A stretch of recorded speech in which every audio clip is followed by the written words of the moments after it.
ទឹកខូអនឡាយឆ្ងាយអើយសែនឆ្ងាយអានេទឹកខូនាំយកទឹកភ្នែកគ្រាដែលបែកចាស្នេហ៍មកស្ទឹងឈ្មោះស្ទឹងសង្កែទីដែលខ្ញុំធ្លាប់តែមកលំហែនឹងថ្លៃពេលខ្ញុំជួបស្នេហ៍មានតែស្ទឹងនៅជាគ្នាធ្លាប់ឮពាក្យខ្ញុំចរចាពាក្យសន្យាក្នុងរាត្រីស្ទឹងអើយអ្នកជាស័ក្តិសិទ្ធិពេលនេះខ្ញុំឃ្លាតថ្លៃបងបែកចិត្តពីខ្ញុំក្តីរំពឹងដោយទឹកស្ទឹងហូ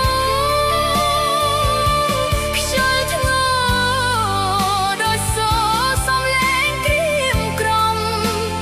សាច់ធ្វើបាក់សីឃ្លាតចាទ្រនំខំស្រែកយំទាល់តែដួងចិត្តខ្លោចផ្សាស្ទឹងសំងាត់អើយលាហើយស្នេហាឧត្តម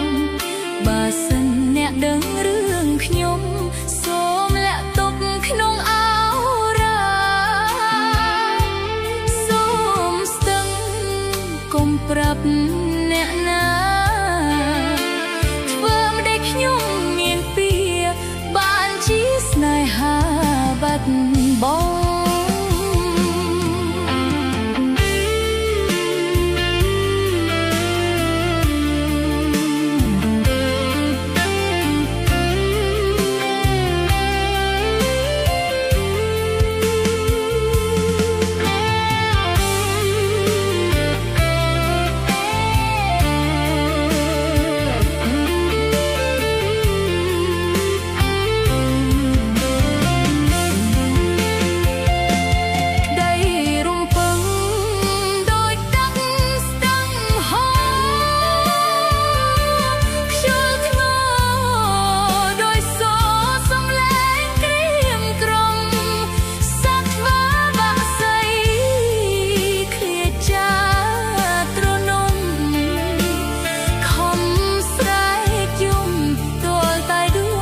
ចិត្ត